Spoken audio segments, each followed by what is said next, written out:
The Storm Prediction Center actually has issued a level 1 out of 5 for severe weather today. That includes almost all of Northeast Ohio, except a sliver of Carroll County. That is a marginal risk. Again, a level 1 out of 5, but we are not alone. It includes all of Columbus, all the way back to Lima, not too far off from Dayton. So a large chunk of the Buckeye State, but that's basically it across the Great Lakes region. And it's because we're going to have a cold front push south. So when is the timing?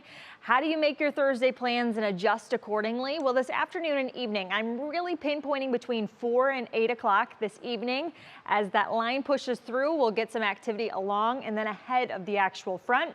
Our primary threat's going to be some strong wind gusts, potentially of the damaging category 2, and then hail can't be ruled out. An isolated shower thunderstorm with obviously some lightning included too. I want you to stay weather aware as we go through the second half of today. Once again, you can get out, you can do all the errands you need to during the first half of today because we're going to actually have a lot of sunshine, at least until we approach about mid-morning. Then the clouds are going to start to increase, and that's usually the precursor to bigger change to come. So we go from about 50 back into the 60s, almost 70 as we approach 11 o'clock today, and we're going to be in the mid 70s today, so that's closer to where we should be for this time of the year. We get closer to normal, which is near 80 degrees by Father's Day itself, so just a few days away from things a little bit warmer and toasty across the area.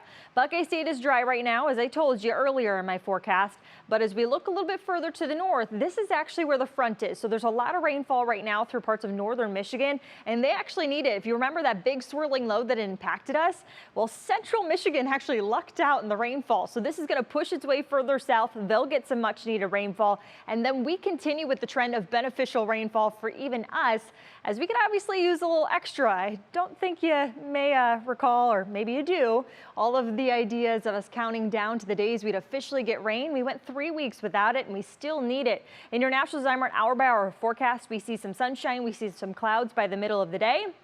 And here comes the rain. This is going to work its way from west to east across the area. So at about 4 p.m. Sandusky, you're going to notice it first. It's going to push in here. So from the metro area at about 6:30, maybe 7 o'clock here. This extending a little bit further to Richland, Ashland County, and then points a little bit further south to that. And then I think the majority of at least the heavy stuff and the stuff that could potentially be severe is out of here by 8, 9 o'clock tonight. We do have some lingering showers and thunderstorms beyond that. And I think tomorrow we have a few isolated sprinkles here and there. In your Union Home Mortgage extended forecast, we go from the mid 70s today back near 70 tomorrow, as that front obviously puts a dent in our temperature profile. We're near 80 for Father's Day, but I don't think dads could have picked a better weekend or days in this extended forecast, Dave, because we've got sunshine and every other day there's at least a little rain chance.